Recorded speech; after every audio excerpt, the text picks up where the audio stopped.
আজকে আমি তোমাদের রবীন্দ্রনাথ ঠাকুরের লেখা পুরাতন ভৃত্য কবিতাটি আবৃত্তি করে শোনাচ্ছি। ভূতের মতো চেহারা যেমন, নির্বোধ অতি ঘোর, যা কিছু হারায় গিন্নি বলেন কেষ্টা বেটাই চোর। উঠিতে বসিতে করি বাপান্ত, শুনেও শোনে না কানে। যত পায় বেদ না পায় বেতন, তবু না চেতন মানে। বড় প্রয়োজন ডাকি প্রাণপণ, চিৎকার করি কেষ্টা।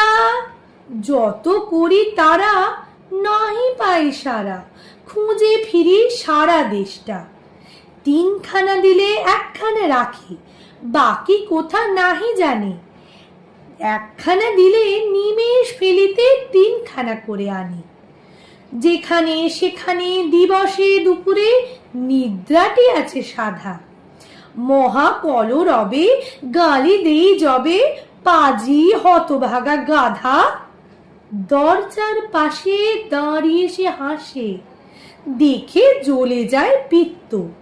তবু মায়া তার ত্যাগ করা ভার, মোর বড় পুরাতন ভৃত্য। ঘরের কর্তি রুক্ষ মূর্তি বলে আর পারি নাকো, রহিল তোমার ইগর দুয়ার, কেষ্টারে লয়ে থাকো। না মানে শাসন বসন বাসন, অসন আসন যত, কোথায় কি গেল শুধু টাকাগুলো যেতেছে জলের মতো। গেলে সে বাজার সারা দিনে আর দেখা পাওয়া তার ভার। করিলে চেষ্টা কেষ্টা ছাড়া কি ভৃত্য মেলে না আর।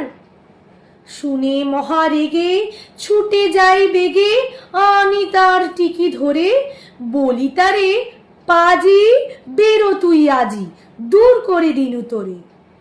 ধীরে চলে যায় ভাবি গেল দায়, পরদিন উঠে দেখি হুঁকাটি বাড়ায় রয়েছে দাঁড়ায় বেটা বুদ্ধির ঢেকি।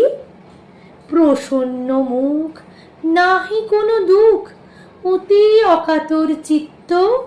ছাড়ালে না ছাড়ে, কি করিব তারে, মোর পুরাতন ভৃত্য। সে বছরে ফাঁকা পেনু কিছু টাকা, করিয়া দালালগিরি। করিলাম মন শ্রী বৃন্দাবন, বারে কাশিব ফিরি। পরিবার তাই সাথে যেতে চায়, বুঝায় বলিনু তারে। পতির পুণ্যে সতীর পুণ্য, নহিলে খরচ বাড়ে। লয়ে রসারসি করি কষাকষি, পুটলা পুটলি বাঁধি। বলয়ে বাজায়ে বাক্স